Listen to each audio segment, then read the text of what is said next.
नमस्कार मित्रांनो आणि मैत्रिणींनो, कसे आहात सर्व? 12 जानेवारी स्वामी विवेकानंद यांचा जन्मदिवस, जयंती आपण शाळा, कॉलेज, कार्यालये सगळीकडे मोठ्या उत्साहाने साजरी केली. आता त्यांच्याविषयी थोडी माहिती मी आपणापुढे सादर करीत आहे. स्वामी विवेकानंद हे एक भारतीय संन्यासी आणि तत्त्वज्ञ होते. रामकृष्ण परमहंस यांचे ते शिष्य होते. ते पाश्चात्य गूढवादाने प्रभावित झाले. तसेच त्यांनी पाश्चात्य जगाला वेदांत आणि योगाच्या भारतीय दर्शनाचा शिकवण आणि पद्धती परिचय करून देण्यात प्रमुख भूमिका निभावली. 19व्या शतकाच्या उत्तरार्धात हिंदू धर्माला प्रमुख जागतिक धर्माचा दर्जा आणून आंतरधर्मीय जागरूकता वाढवण्याचे श्रेय विवेकानंदांना दिले जाते. भारतातील हिंदू सुधारणा चळवळीमध्ये ते प्रमुख होते. त्यांनी ब्रिटिश शासित भारतात राष्ट्रवाद आणण्यात योगदान दिले.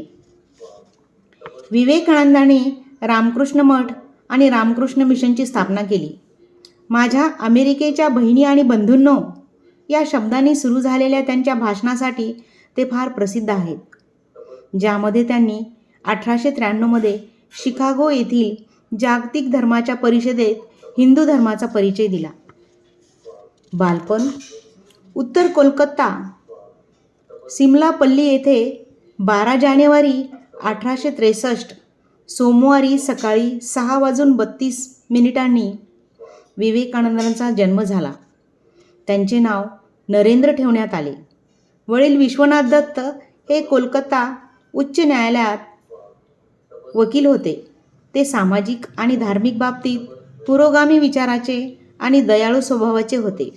वेद, उपनिषदे, रामायण, महाभारत, भगवद्गीता आदी धार्मिक साहित्यात त्यांनी विशेष आवड दाखवली. किशोरावस्थेपासूनच ते व्यायाम, खेळ आदी उपक्रमामध्ये सक्रिय भाग घेत. त्यांना वाचन, व्यायाम, कुस्ती, मुष्टियुद्ध, पोहणे, होडी वल्हवणे, घोडेस्वारी, लाठीयुद्ध, गायन आणि वादन इत्यादींचे छंद होते. शिक्षण नरेंद्रनाथांनी आपल्या घरीच शिक्षणाची सुरुवात केली. नंतर त्यांनी 1871 साली ईश्वरचंद्र विद्यासागर यांच्या मेट्रोपॉलिटन इन्स्टिट्यूटमध्ये प्रवेश घेतला आणि ते 1879 प्रेसिडेन्सी कॉलेजची प्रवेश परीक्षा उत्तीर्ण झाले. काही दिवस या संस्थेत राहिल्यानंतर पुढे त्यांनी जनरल असेंब्लीज इन्स्टिट्यूशनमध्ये प्रवेश घेतला.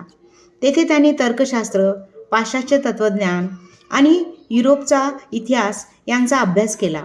1881 साली ते फाईल अटर्नची आणि 1884 BA ची परीक्षा उत्तीर्ण झाले.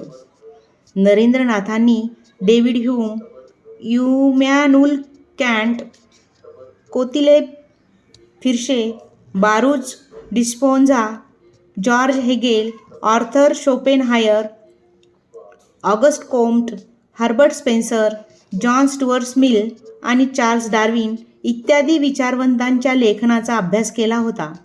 हर्बर्ट स्पेन्सरच्या उत्क्रांतीवादाने ते प्रभावित झाले होते. गुरुदास चट्टोपाध्याय या बंगाली प्रकाशकासाठी त्यांनी स्पेन्सरच्या एज्युकेशन या पुस्तकाचा अनुवादही केला होता. काही काळ त्यांनी स्पेन्सर यांच्याशी संपर्कही स्थापन केला होता. पाश्चात्य तत्त्वज्ञानाच्या अभ्यासासोबत त्यांनी प्राचीन संस्कृती आणि बंगाली ग्रंथाचाही गाढ अभ्यास केला. त्यांच्या प्राध्यापकांच्या मते नरेंद्र एक प्रतिभावान विद्यार्थी होते. 1881 ते 84 ते शिकले त्या स्कॉटिश चर्च कॉलेजचे प्राचार्य डॉक्टर विल्यम हेस्ट्री यांनी म्हटले आहे की नरेंद्र खरोखरच बुद्धिमान आहे.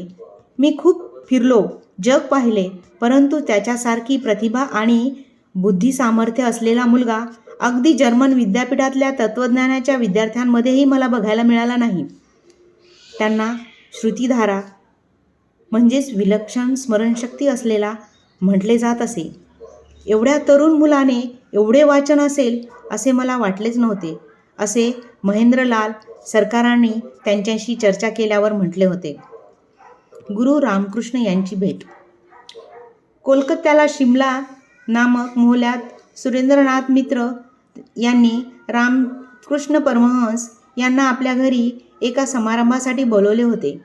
त्यावेळी कुणी चांगला गायक न मिळू शकल्याने त्यांनी आपल्या शेजारी राहणाऱ्या नरेंद्रला बोलावून आणले. इसवी सन 1881च्या नोव्हेंबर महिन्यात श्री रामकृष्ण पहिल्यांदाच नरेंद्रला भेटले आणि त्याचे गायन ऐकून संतुष्ट झाले. त्यांनी त्याला दक्षिणेश्वर येथे येण्याचे आमंत्रण दिले. सूक्ष्म योगदृष्टीच्या साह्याने श्रीरामकृष्ण नरेंद्रनाथांचा महिमामय अतिउज्ज्वल भावी काल पाहू शकले होते, म्हणून ते नरेंद्राकडे आकृष्ट झाले असे दिसते. नरेंद्राची साधना.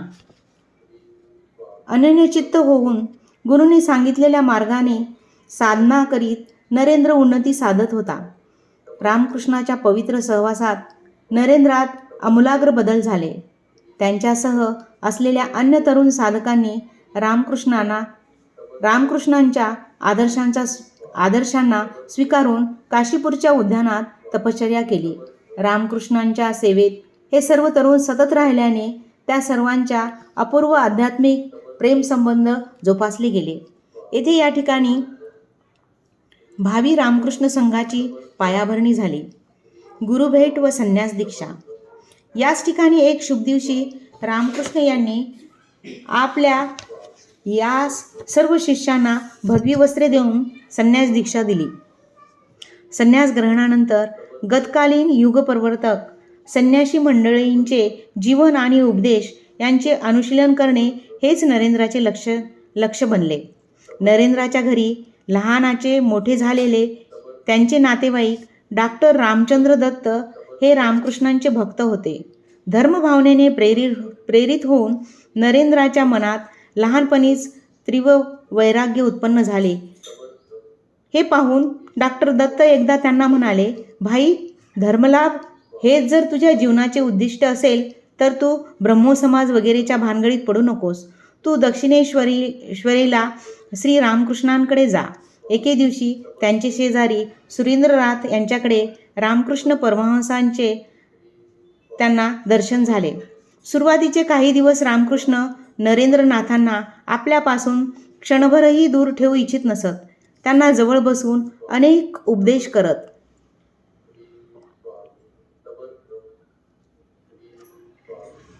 व आपापसात त्यांची चर्चा होत असे. रामकृष्ण त्यांच्या अपूर्ण राहिलेल्या कार्याचा भार नरेंद्रनाथावर सोपवणार होते. एके दिवशी रामकृष्णांनी एका कागदाच्या कपट्यावर लिहिले, लोक शिक्षणाचे कार्य करील. काहीसे आडेवडे घेत नरेंद्रनाथ त्यांना म्हणाले, हे सारे माझ्याने होणार नाही. रामकृष्ण त्यांना लगेच दृढपणे म्हणाले, होणार नाही? अरे, तुझी हाडं हे काम करतील. रामकृष्णांनी नरेंद्रनाथांना संन्यास दीक्षा देऊन त्यांचे नामकरण स्वामी विवेकानंद असे केले. धर्मप्रसार. रामकृष्ण मठाची स्थापना श्री रामकृष्णांच्या महासमाधीनंतर स्वामी विवेकानंदांनी आपले एक गुरुबंधू तारकनाथ यांच्या मदतीने कोलकात्याजवळील वराहनगर या भागात एक पडक्या इमारतीत मठाची स्थापना केली. तत्पूर्वी त्या जागेत भूतांचा वावर आहे असा लोकप्रवाह होता. विवेकानंदांनी रामकृष्णांनी वापरलेल्या वस्तू आणि त्यांच्या भस्मास्थींचा कलश त्या ठिकाणी नेऊन ठेवला आणि त्यांचे भक्त तेथे राहू लागले. रामकृष्ण यांच्या समाधीनंतर स्वामी विवेकानंद भारत भ्रमण करण्यास बाहेर पडले. अखेरीस ते कन्याकुमारी या भारताच्या दक्षिण टोकाला जाऊन पोहोचले. तेव्हा त्यांनी समुद्रात उडी मारली व शिलाखंडावर जाऊन ध्यानास बसले. त्यावेळी भारतातील दैन्य पाहून त्यांचे कासावीस झालेले मन अधिकच हळवे झाले. भारताच्या कल्याणासाठी, तेथील जनतेच्या उद्धारासाठी आयुष्य समर्पित करणे, यासाठी या मातृभूमीचा सेवक बनून झटणे असा दृढ संकल्प स्वामींनी केला. अद्वैत वेदांत विचार जगभरात पोहोचविणे आणि माणसातील सुप्त मनुष्यत्व जागे करणे यासाठी त्यांनी भारताच्या सीमा ओलांडल्या. पाश्चिमात्य जगात जाण्याचे ठरविले. शिकागो धर्म परिषद. सप्टेंबर 11, 1893 रोजी अमेरिकेतील शिकागो शहरातील शिकागो आर्ट ऑफ इन्स्टिट्यूट येथे सर्वधर्मीय परिषद भरली होती. त्या सभेला विवेकानंद गेले. तेथे त्यांनी अमेरिकेतील माझ्या बंधू आणि भगिनींनो अशी भाषणास सुरुवात केली आणि सभेसाठी जमलेल्या सुमारे 7,000 लोकांनी टाळ्यांचा कडकडाट केला, जो 2 मिनिटे अखंड चालू होता. जिने जगाला सहिष्णुता आणि वैश्विकतेचा स्वीकार करण्याची शिकवण दिली आहे, अशा सर्वात प्राचीन असणाऱ्या संन्याशाच्या वैदिक परंपरेच्या वतीने मी जगातील नवनिर्मित राष्ट्रांचे स्वागत करतो. या शब्दात त्यांनी आपले व्याख्यान पुढे चालू केले. या धर्मपरिषदेत विवेकानंदांनी सनातन धर्माचे प्रतिनिधित्व करताना वेदांतावर व भारतीय संस्कृतीवर व्याख्यान दिले. जगातील सर्व धर्माचे सारतत्व एकच आहे असे प्रतिपादन त्यांनी केले. त्यांनी फारच सुंदर वक्तृत्व करून अमेरिकन नागरिकांची मने जिंकली. आपल्या अल्पशा व्याख्यानात जणू त्यांनी विश्वधर्म परिषदेचे प्राणतत्वच विशद केले. काही दिवसातच आपल्या विचारांनी त्यांनी अमेरिकेतील वृत्तपत्रांचे लक्ष वेधून घेतले. या वृत्तपत्रांनी स्वामींचे वर्णन भारतातून आलेला एक वादळी व्यक्तिमत्वाचा संन्यासी असे केले. न्यूयॉर्क क्रिटिकने त्यांच्याबद्दल लिहिले आहे की ते दैवी वक्तृत्वाचे धनी तर आहेतच, परंतु त्याचे धीरगंभीर उद्गार देखील त्यांच्या काशाय वस्त्रात शोभून दिसणाऱ्या तेजस्वी मुखमंडलाहून काही कमी आकर्षक नाहीत. वेदांत आणि योग या विषयावर त्यांनी अमेरिका, इंग्लंड आणि इतर काही युरोपीय देशांमध्ये जाहीर तसेच खाजगी व्याख्याने दिली. अमेरिका आणि इंग्लंड देशामध्ये त्यांनी वेदांत सोसायटी स्थापली. तत्वविचार आणि शिकवण. स्वामी हे हिंदू तत्वज्ञानाच्या वेदांत शाखेचे पुरस्कर्ते होते. आद्य शंकराचार्य यांच्या विचारांना पुढे नेत त्यांनी तत्वज्ञान प्रतिपादित केले. त्यांच्या मते सर्व प्राणीमात्र शिवाचे अंश आहेत. त्यामुळे शिवभावे जीवसेवा हे रामकृष्ण यांचे वचन त्यांनी शिरोधार्थ मानले. प्रत्येक जीवन हा मूळ रूपातच ईश्वरी दैवी आहे. अंतर्गत आणि बाह्य स्वभावावर नियंत्रण मिळवून त्यांच्यातील दैवी अंशास जागृत करणे हे आपले ध्येय आहे. कर्म किंवा पूजा किंवा मानसिक नियंत्रण किंवा तत्वज्ञान यापैकी एक किंवा अनेक मार्गांचा उपयोग करून मुक्ती मिळवली पाहिजे.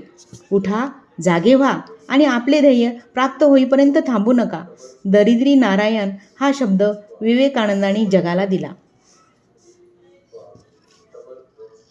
त्यांनी बंगालीतील सखार प्रती या मथळ्याचा अर्थ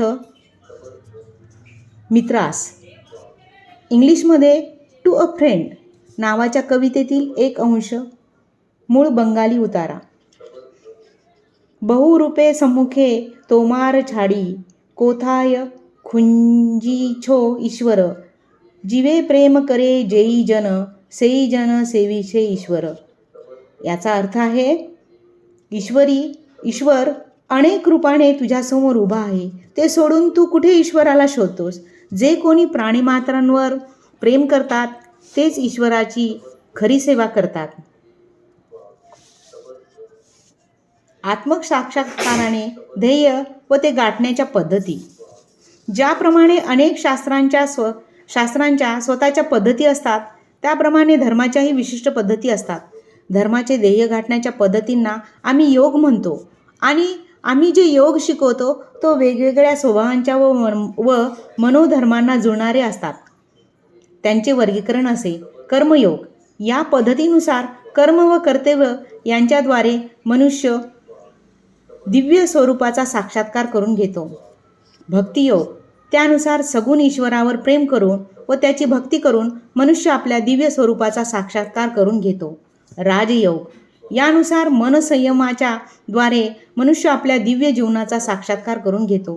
ज्ञानयोग. ज्ञानाच्या द्वारे मनुष्य आत्मसाक्षात्कार करून घेतो. त्या एकमेव केंद्रस्थानाकडे म्हणजे ईश्वराकडे जाण्याचे हे भिन्न भिन्न मार्ग आहेत. कर्मयोग.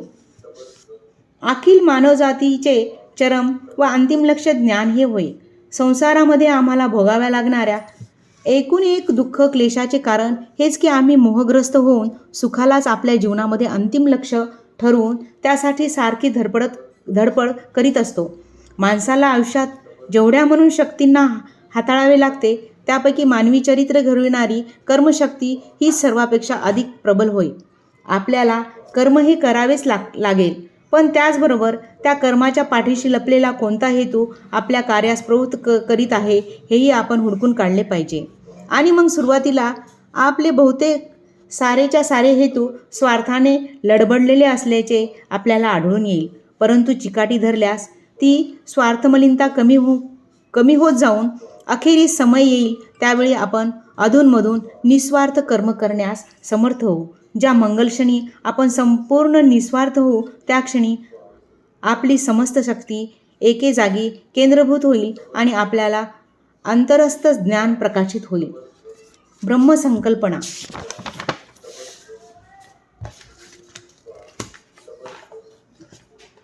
अद्वैत तत्वज्ञानानुसार या विश्वात एकच गोष्ट सत्य आहे आणि तिलाच तत्वज्ञान ब्रह्म म्हटले आहे. बाकी सर्व काही असत्य असून ते मायेच्या शक्तीने ब्रह्मातून व्यक्त व तयार झाले आहे. परंतु त्या ब्रह्मप्रत जाऊन पोचविणे हेच आपले लक्ष्य आहे. भक्तियोग. भक्तियोग म्हणजे खऱ्या अकृत्रिम भावाने भगवंताचे अनुसंधान. या अनुसंधानाची उत्पत्ती प्रेमातून, प्रेमानेच त्याच्या परिपोष आणि परिसमाप्तीत प्रेमातच उत्कृष्ट भगवत प्रेमाचा क्षणभराचा दिव्योन्मादही आपल्याला कायमचे मुक्त करू शकते. शिक्षण संदर्भातील विचार. शिक्षण म्हणजे एखाद्याच्या अंगी अगोदरपासून असलेल्या पूर्णत्वाचा आविष्कार होय. विद्यार्थी जर शाळेत येत नसेल तर शिक्षकांनी विद्यार्थ्याकडे गेले पाहिजे.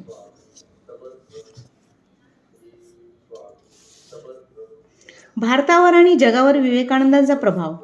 डॉक्टर बाबासाहेब आंबेडकर नेहरूंचे PA M.O. मथाई यांना म्हटले होते की अलीकडच्या शतकात भारताने निर्माण केलेला सर्वात मोठा माणूस म्हणजे विवेकानंद आहे, गांधी नव्हे. सुभाषचंद्र बोस म्हणाले होते, जोपर्यंत बंगालचा संबंध आहे आम्ही विवेकानंदांना आधुनिक राष्ट्रीय चळवळीचे आध्यात्मिक पिता म्हणू शकतो. स्वामी विवेकानंदांच्या या कार्याचा प्रभाव तत्कालीन समाजावर व स्वामींच्या अनुयायांवर दोन वेगवेगळ्या प्रकारे पडला. काही विषय, व्यक्ती आणि प्रसंग यावर त्यांनी कडकडाळून तोफ डागली, तर काही बाबतीत वाऱ्याच्या मंद झुळकीने फुलावी पाकळी त्या हळुवारपणे उमलते तसा त्यांचा प्रभाव होता. मानवी जीवनावर स्वामींच्या एकूण झालेल्या प्रभावाची खालीलप्रमाणे वर्गवारी करता येईल. त्यांनी वेदांकडे जाण्याची नवी दृष्टी दिली. निस्वार्थ मानवसेवा हाच खरा धर्म होय असे त्यांनी आग्रहपूर्वक प्रतिपादन केले. भारतातील राष्ट्रीय चळवळी, आध्यात्मिक चळवळी व इतर सामाजिक सेवाकार्ये या सगळ्यांच्या मागे प्रत्यक्ष अप्रत्यक्षरित्या स्वामीजींची प्रेरणा होती व आहे.